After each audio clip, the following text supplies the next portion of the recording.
we dedicate this video to all those preservationists working hard to push back the boundaries of civil operation of ex-military jets.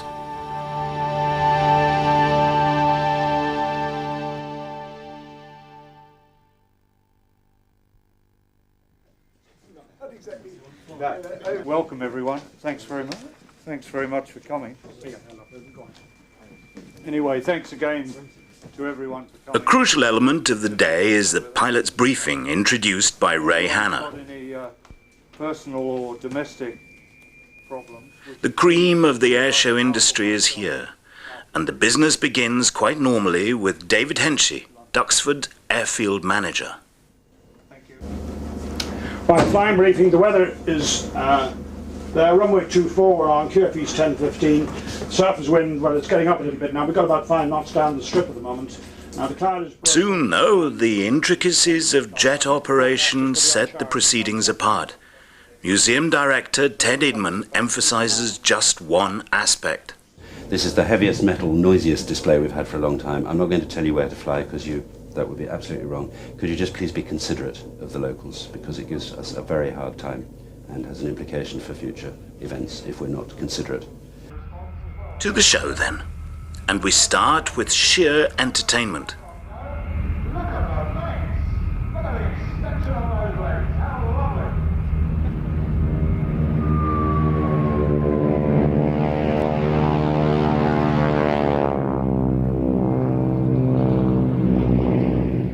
Cadbury's Crunchy Flying Circus is equipped with the Boeing Stearman biplane trainer of the 30s. Around 3,500 still fly as crop dusters, trainers and display aircraft, mostly in America.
Today's pilots are Vic Norman and Mike Denteith.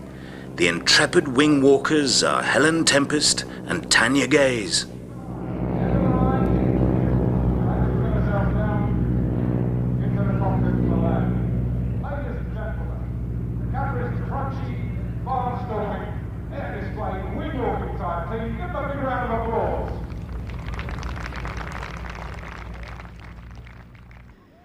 Here we go. What's this? Hope the aeroplane.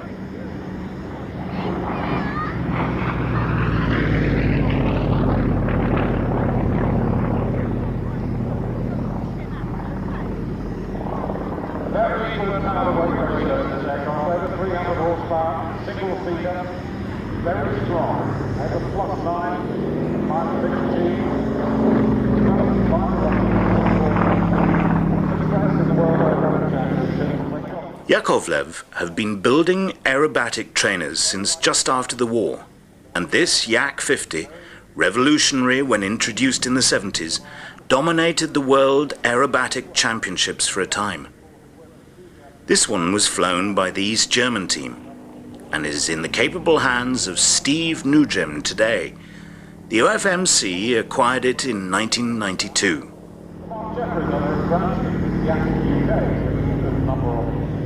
The country.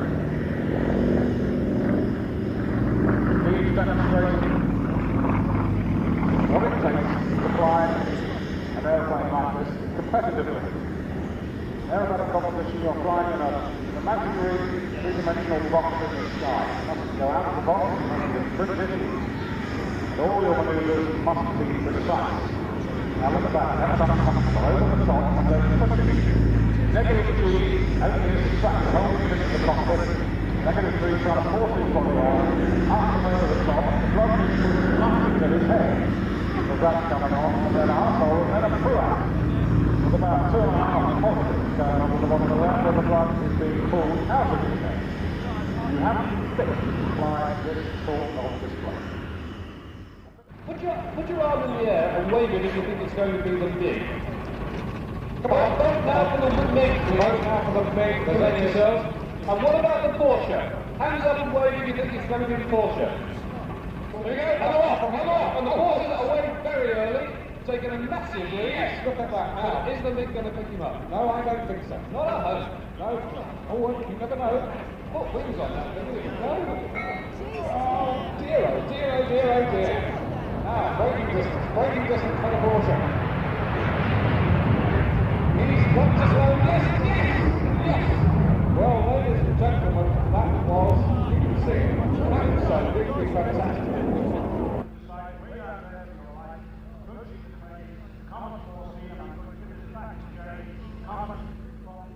It was appropriate somehow for a classic jet show that the airliner cavalcade planned to celebrate Heathrow's 50th anniversary should include Duxford on its route. Leading is the last Comet flying anywhere in the world.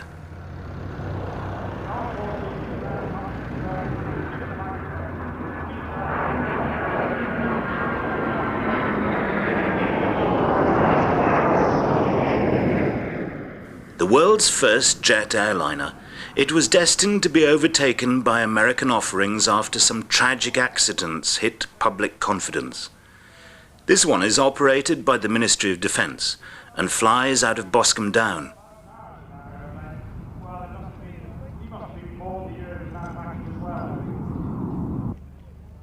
There we are, next one on my list says it's a DC-8. This one operated by DHL. Old aeroplanes don't die, they just end up flying cargo all around the world. So here we are, DHL's DC-8. The thin fuselage gives away the age of this Douglas DC-8. The bulbous new generation engines look quite out of keeping.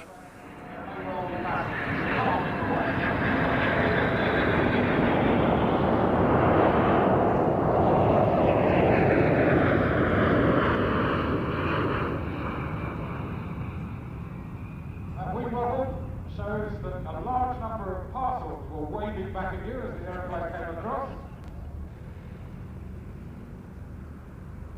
The BAC 111 was a very successful short-haul airliner which first flew in 1963. There is a re-engine option, but this is powered by the original Space.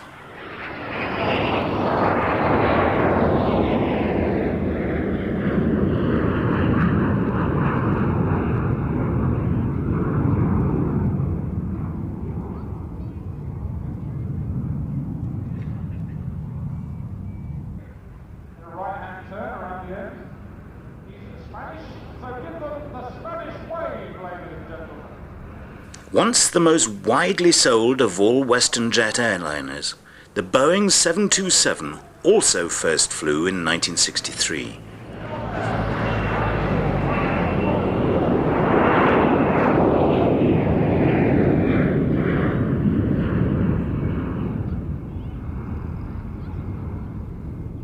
This one is operated by the Spanish national carrier. The Boeing 737 has overtaken the 727 to become the best-selling airliner of all time.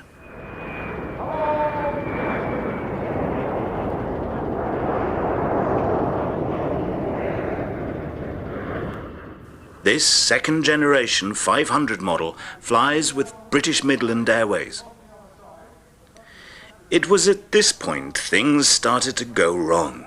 We probably wouldn't have seen the Singapore Airlines Boeing 747 jumbo jet if it wasn't the world's largest airliner. You know very well, ladies and gentlemen, especially those of you who are associated with flying these aeroplanes, is that this crew are never going to live this down. Absolutely never. It's going to get worse when they go to Heathrow because they've got Norfolk just up the road. Singapore Airlines, ladies and gentlemen, let me tell you about the Singapore Airlines service. Now, a lot of this obviously is down to computer programming. It's nothing to do with pilot error, nothing to do with the fact that the guy's not looking out of the window. What you do is dial in the coordinates of where you want to be, and there's an old saying amongst computers, garbage in, garbage out. So now we've got this long tail chase, all happening miles down the road. So the next aeroplane coming past that you can't see is from our friends at American Airlines, and that's a great shame because I wanted to say nice things about them because they've been very supportive of the American Air Museum. The American Airlines Boeing 767 dutifully followed its big brother over an imaginary Duxford 3 miles away. Thankfully, the McDonnell Douglas MD-11 of American Airlines resumed the correct track. Rather closer to us. So American Airlines have worked it out. The old 1011 creeping round. Thank you very much indeed. I'm sure there are lots of supporters of American Airlines here. That's it. Give him a wave. He gets 11 out of 10 for initiative, that guy. Don't believe your computers, believe what your eyes can tell. It's got 20k plus visibility, a large aerodrome with lots of people on it, and lots of aeroplanes. I wonder if that's where we're supposed to be. From Virgin Atlantic, more Brits, they know where they're going, they've seen this place before. Europe's first and so far successful attempt to build a long-haul transport is the Airbus A340. This one operated by Virgin. And far be it from me to say they needed it. That's nice, isn't it? Whoa, hi there, Virgin. Good to see you. Well done.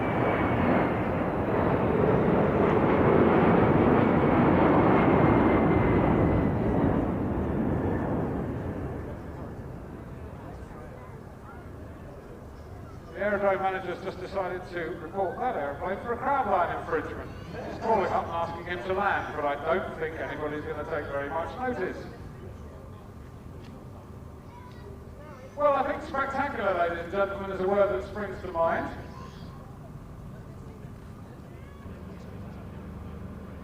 And I'm delighted to say that our friends from British Airways have, as promised, found the aerodrome, as we always knew they would.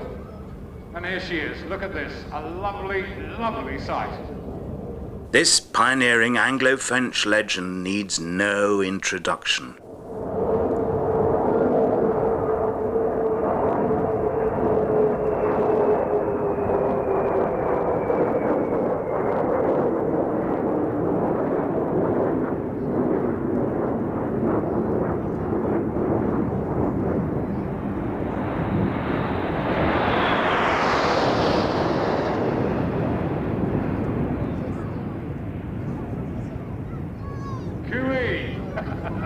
How about that?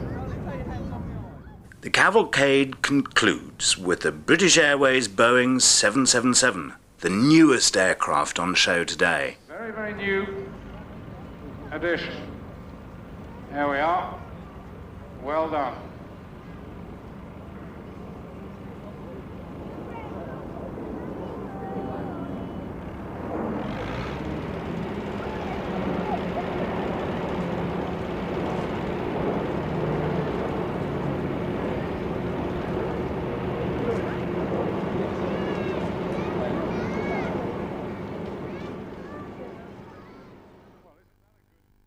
A timely link then to the oldest aircraft at the show, the Duatine D-27 in the hands of Mark Hanna.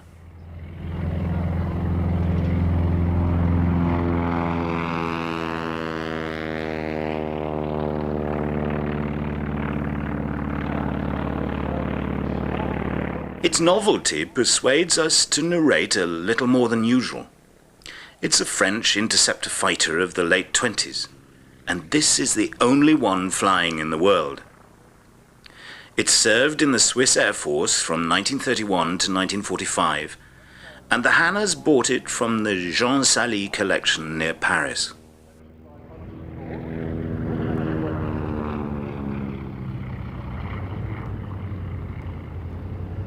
It's marked in the colours of a machine flown by the famous French test pilot Marcel Doré.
The Sally's collection illustrating the fact that that company knew exactly how to do it. Now, it's got a tail skid, so Martin dumps that down in the grass.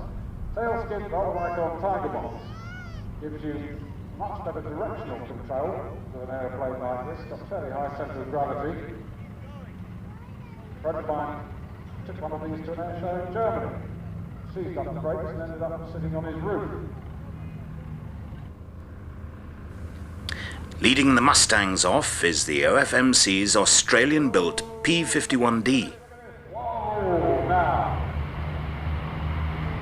151, 251, 351, the Mark 9 Spitfire, Fury and a Corsair.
This morning, way out in the Fury branch, Spitfire Alan Walker.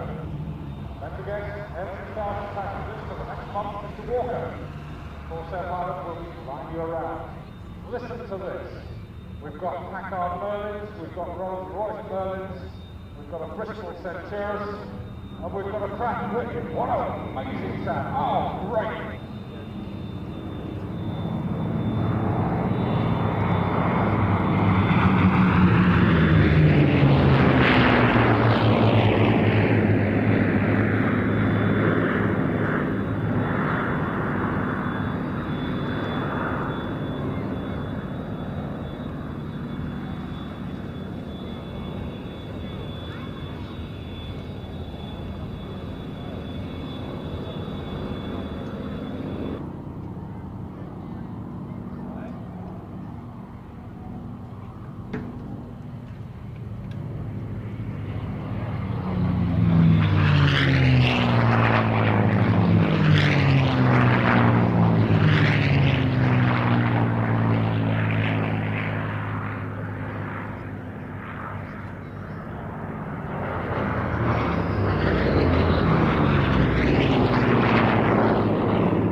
Spitfire MH434 follows the Fury and Corsair. The lead P-51, the OFMC's aircraft, is flown by Cliff Spink, former boss of RAF Coningsby, including the Battle of Britain Memorial Flight.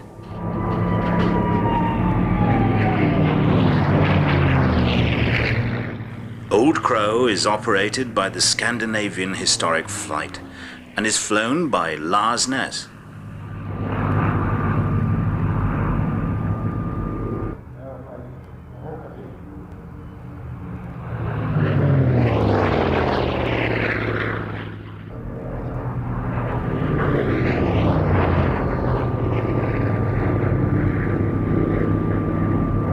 The Hawker Fury is probably the ultimate piston, but the war's end and the new jet technology eclipsed its success. This one flies in Iraqi markings. Its Sea Fury sister achieved considerable success in the Korean War, several of its pilots claiming MiG-15 kills.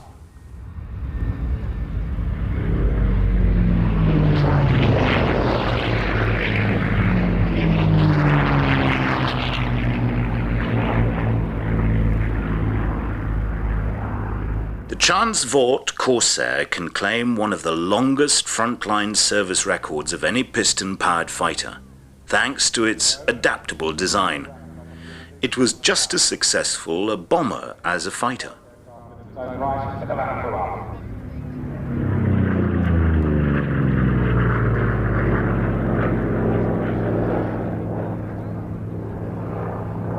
The OFMC's Corsair sports a New Zealand Navy livery.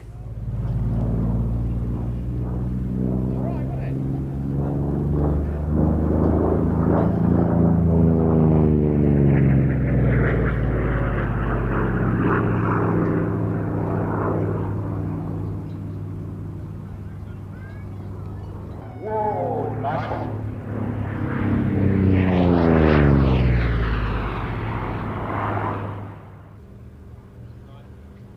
Right then, back into the 3-6. Cliff Spink needs Lars Ness and Stevie J in those 351s. Look at this. Lovely stuff. Quick, photographers, go!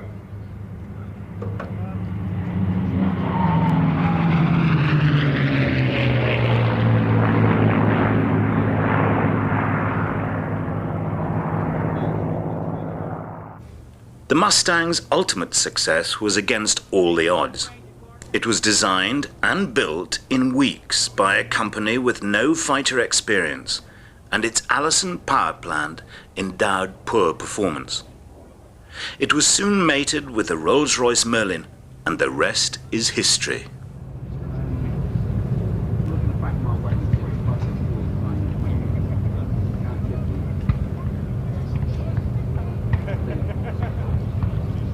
Steve Nugent lands Susie, a P-51D owned by P.J. Morgan Aviation.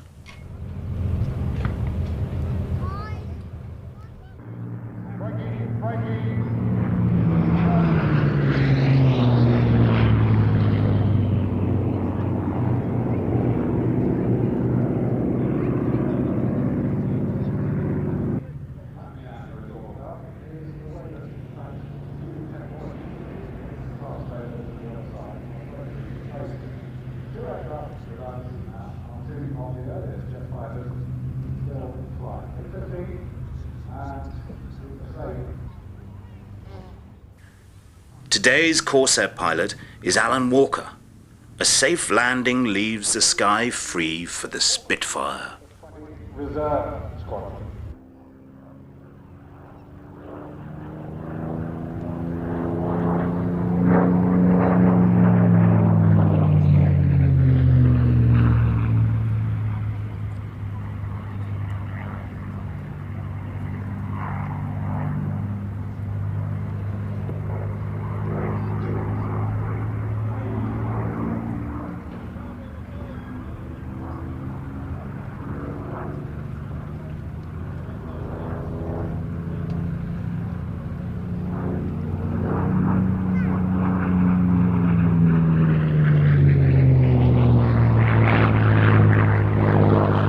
In the year of the Spitfire's 60th anniversary, It's pleasing to report that the world's Spitfire population is increasing thanks to the efforts of preservationists. This makes MH434 even more unusual, having spent virtually its entire life in an airworthy condition. With kills credited to, Brian Smith has been trusted with a unique airframe.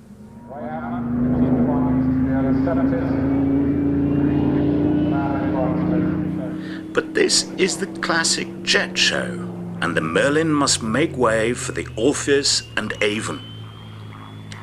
With the Nat trio starting up, the Spitfire doesn't stand a chance.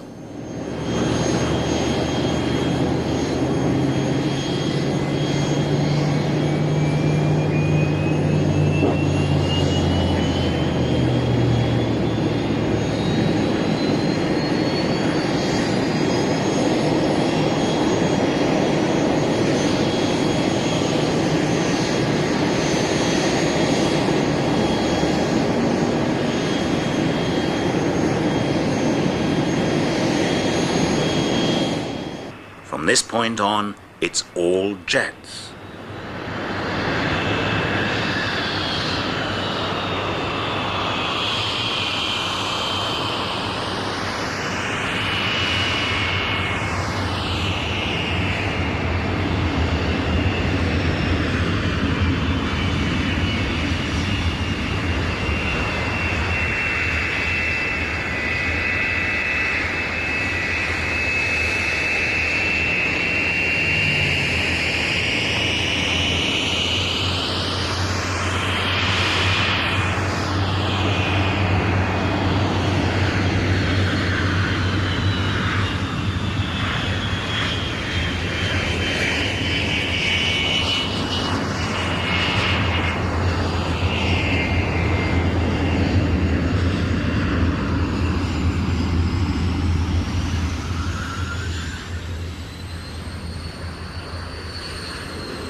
The show featured the biggest lineup of ex-military jets ever seen at a UK airshow, several proudly displaying their civilian identities. The OFMC are in the forefront of jet preservation, having operated a T-33 for many years. The company is run by Ray Hanna, who, in RAF uniform, led the Red Arrows in their earliest years. At the time they flew Nats like this one.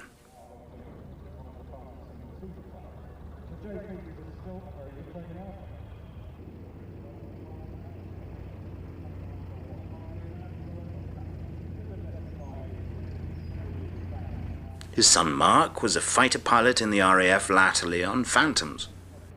Wayne Fuller and his ground crew team are led by Chief Engineer Roger Shepherd. Key visitors today include Gordon Fraser, who runs Kennet Aviation, and Barry Pover, who operates classic jets out of Exeter. Support operations like Mick Cameron's Seatstar provide specialist skills. In his case, ejector seats.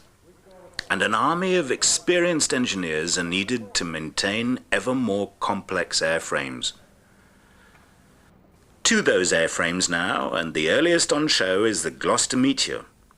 This one still works for a living, testing Martin Baker ejection seats. It's flown by Stan Hodgkins. The Vampire and Venom closely followed the Meteor into RAF service.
It is especially appropriate to have Martin Bakers Meteor here, as the company is about to celebrate the 50th anniversary of the ejector seat. Over 6,500 lives have been saved by Martin Baker seats.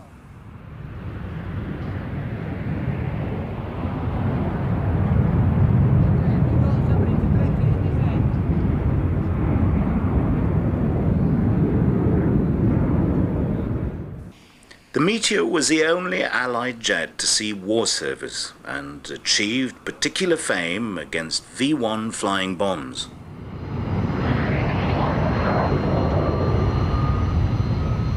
The mention of Martin Baker has further modified this Mark 7.5.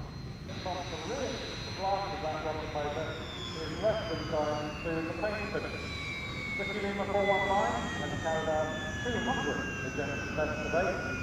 The airplane should remain in service till well after the turn of the century. Stan Austin with the big box, 7 hours.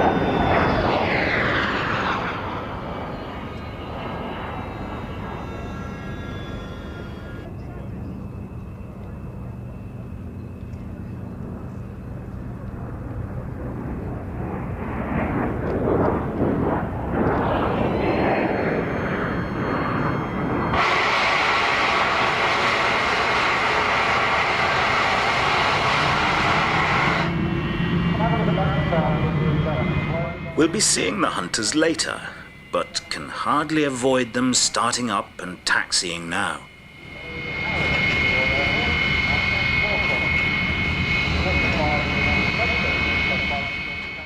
The Vampire just missed war service, but served with distinction in the RAF and many air forces worldwide.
The similarly configured Venom is actually a completely different aircraft.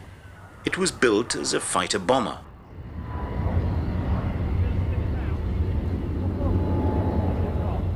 The Swiss Air Force have only recently retired their Vampires and Venoms, and the Source Classic Jet Flight acquired several. Good as mine, just have a look and talk them through. Pilot names, got a question mark on my flight program.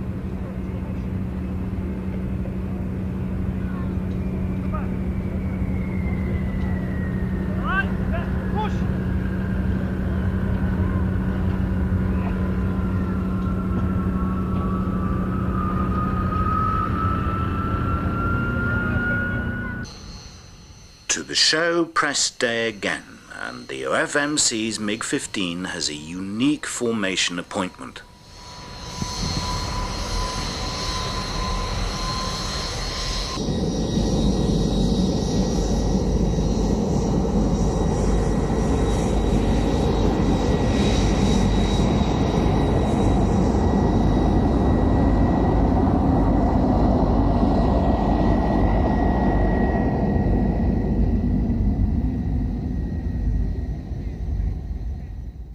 John Rands, leader of the Red Arrows, is visiting with his Hawk.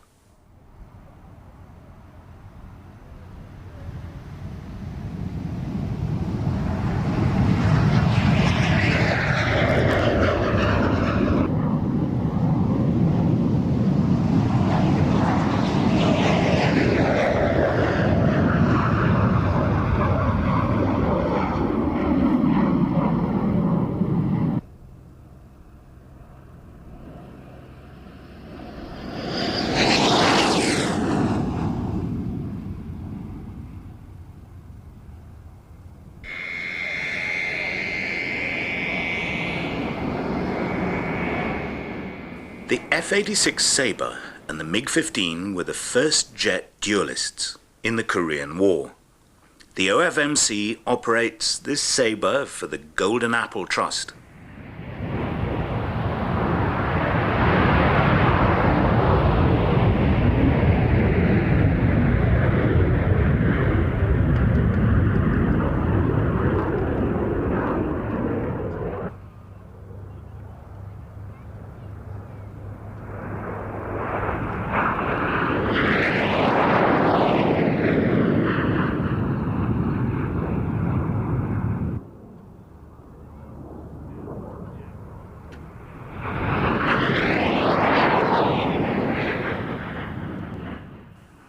The MiG was technically superior to the Sabre, but the Americans had better training and tactics, and literally shot the MiGs out of the sky. The OFMC's MiG-15 is an ex-Polish machine used for forward air control.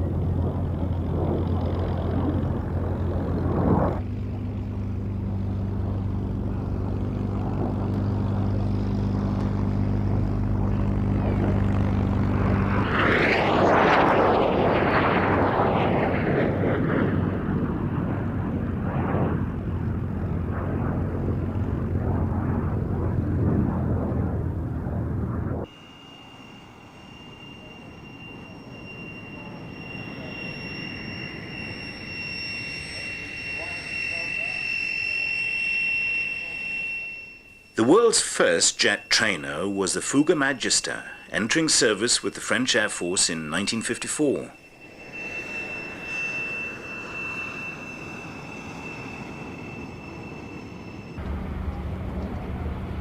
Fougueux Magister, French design, still today with the Irish Army Air Corps. My memory isn't certainly wrong.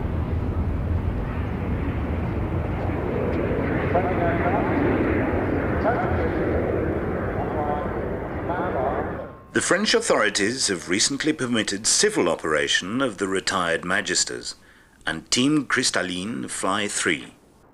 One is US today.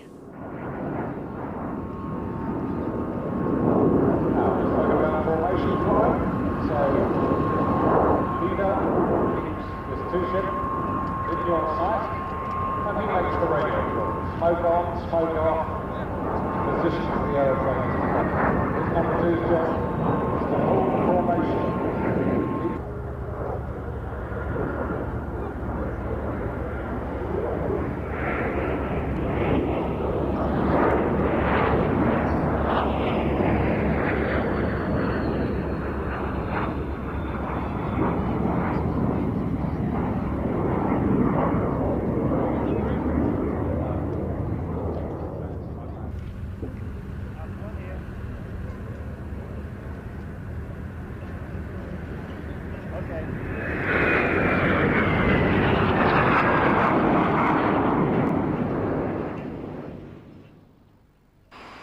The Jet Provost duo is a new UK team flying ex-RAF Mark Vs.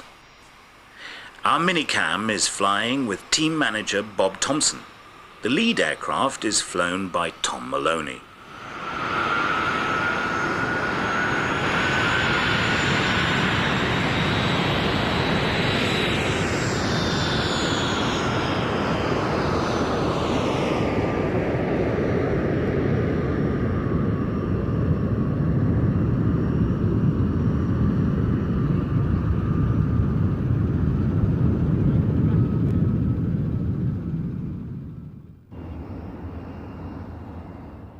The Jet Provost permitted the RAF to be the first air force in the world to train its pilots from the outset on jets. The Mark V was the ultimate development with a redesigned pressurized cockpit and strike capability. Tom's aircraft is actually the JP5 prototype.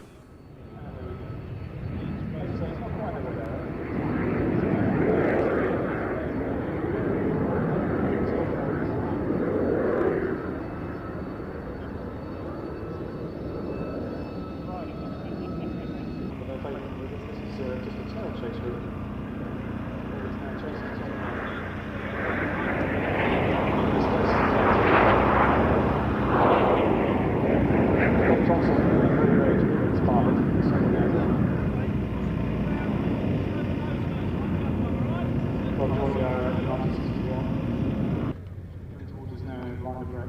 is one of the most difficult manoeuvres in a straight wing aircraft. It actually needs to climb away and brake across each other.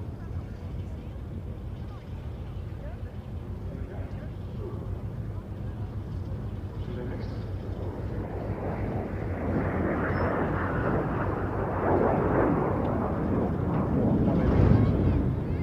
Coming back across.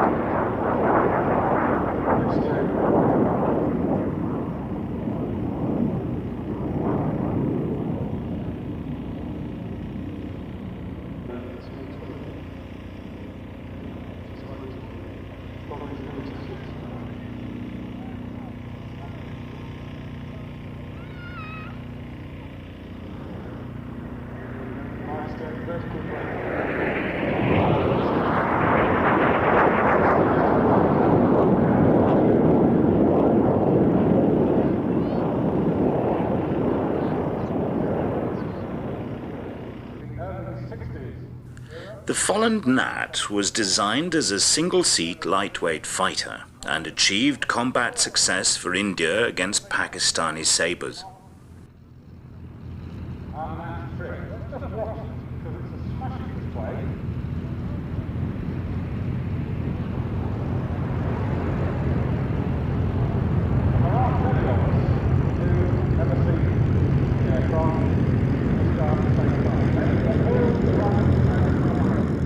The RAF bought the two-seat advanced trainer version, entering service in 1962. We make no excuse for showing a large part of this wonderfully choreographed routine.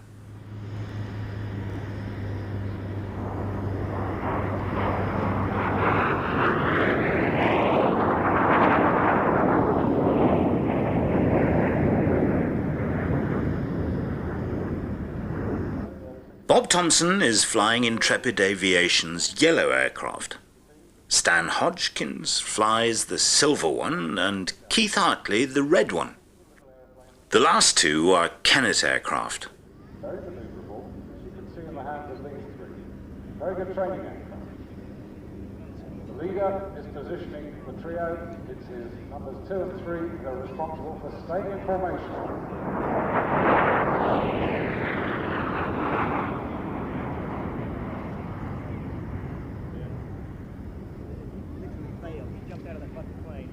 The silver aircraft is marked up as the third prototype, and the others represent aerobatic teams, the Yellow Jacks and the Red Arrows. The Reds retired their Gnats in 1980 and have flown the Hawk since. Three off the ground in a tail chase, basically. The line of stern flying into these aeroplanes, though, means no more than 6 to 8 feet between the aircraft. The leader who positions the three, numbers 2 and 3, are responsible for holding their positions on the man in front. And look at that! Look at that! That's lovely!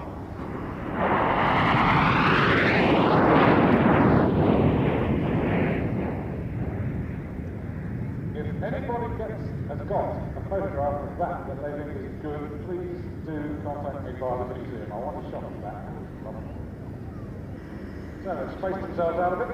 Smoke on, go. The silver aircraft from Kennet Aviation turning in now, the red one, another of the Kennet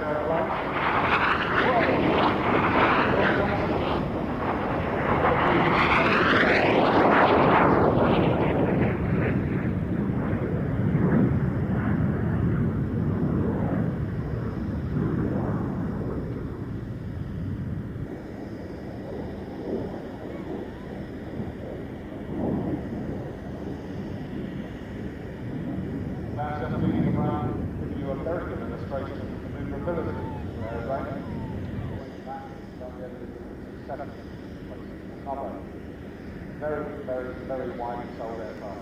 As well.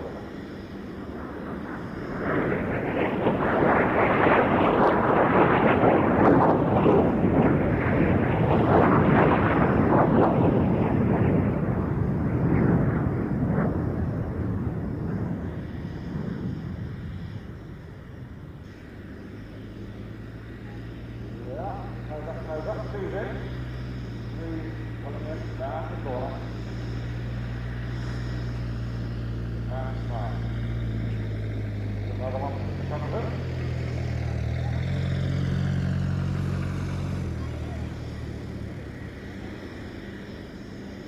It's a last run. A run break from our 3 followed mats.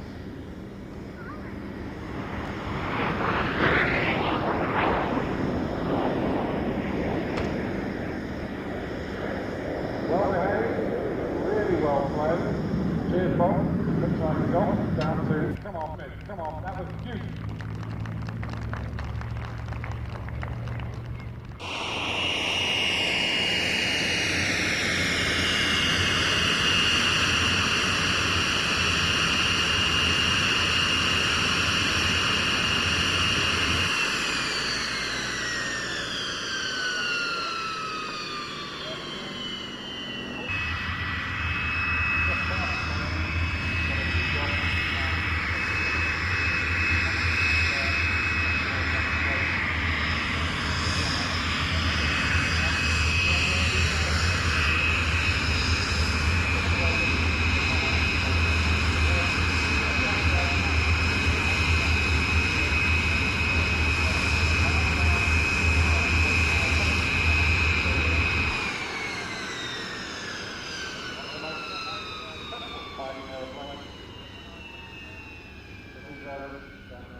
We saw Stan Hodgkins earlier piloting the Meteor. Keith Hartley is a British aerospace test pilot and is currently flying Eurofighter 2000.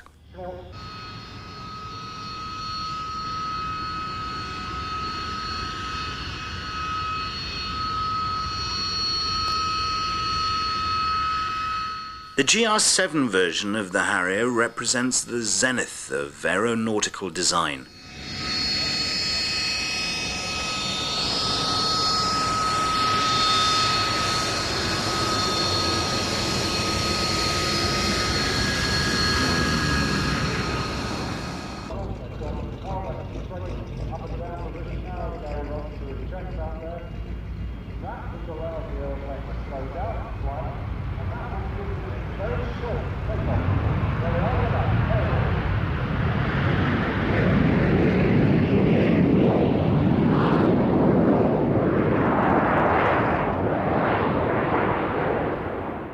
Though outwardly similar to the Harrier GR1, which entered service in 1969, it took a partnership with McDonnell Douglas to evolve the GR7, and with it, a payload capability more than double the GR1. A night fighting and bad weather capability has also been added.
is still the only aircraft in the world to achieve V-stall by means of a single, vectored thrust turbofan, and in doing so is the delight of any airshow crowd.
This year's Harrier display pilot is Flight Lieutenant Gary Waterfall from 20 Reserve Squadron at RAF Wittering.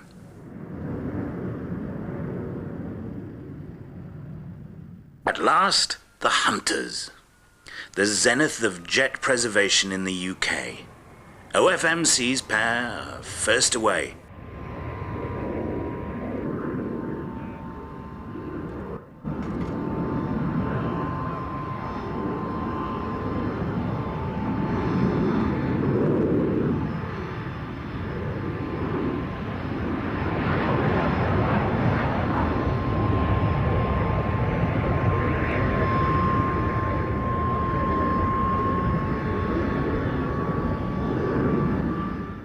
And now Kennett's T7.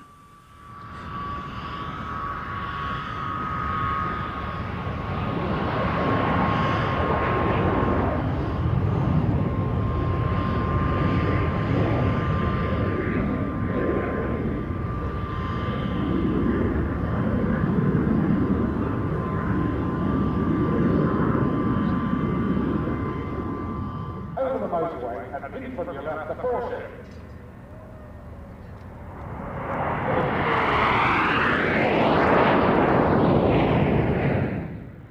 Barry Pover from Classic Jets at Exeter is in the vanguard of jet operation with Hunters, Canberras, and a Buccaneer prepared for customers worldwide.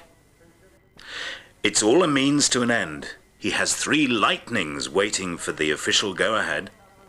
The 4th aircraft is one of Barry's, recently retired from Navy use, flown by Craig Penrice.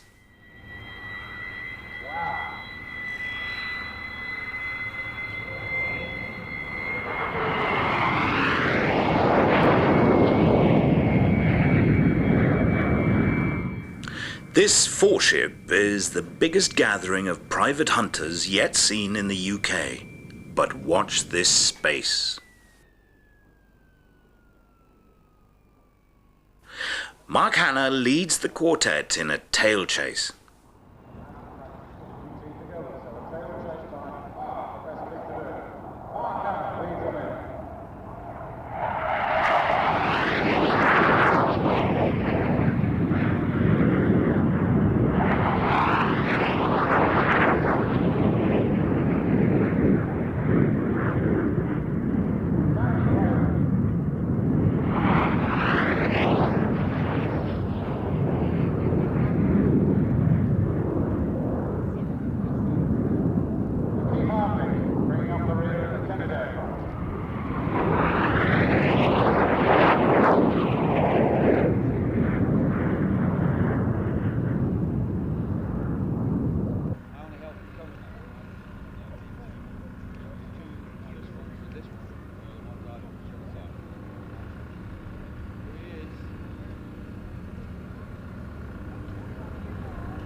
It is a credit to the Hunter's handling characteristics that this polished routine could be achieved with such little experience. Mark hadn't flown a Hunter for 17 years until a few days before the show, and Rolf Meeum, Mark's number 2, had never flown one before this week.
Duxford's hangars are full of preserved airframes, including many jets.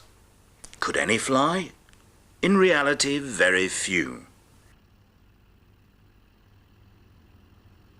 The OFMC do look after this Phantom, though. Many of its components are life expired, but its systems still operate, and a dedicated ground crew run it up periodically.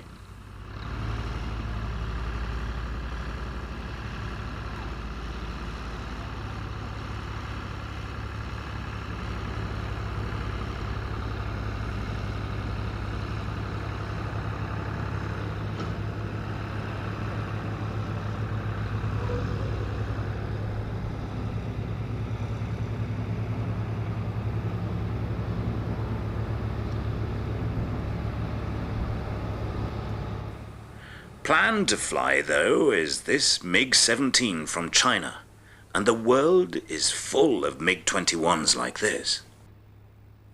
Enjoy now the sound of 2 Rolls-Royce Spays at 95% power, and imagine what Mark Hanna could do with an aircraft on which he has hundreds of hours' experience.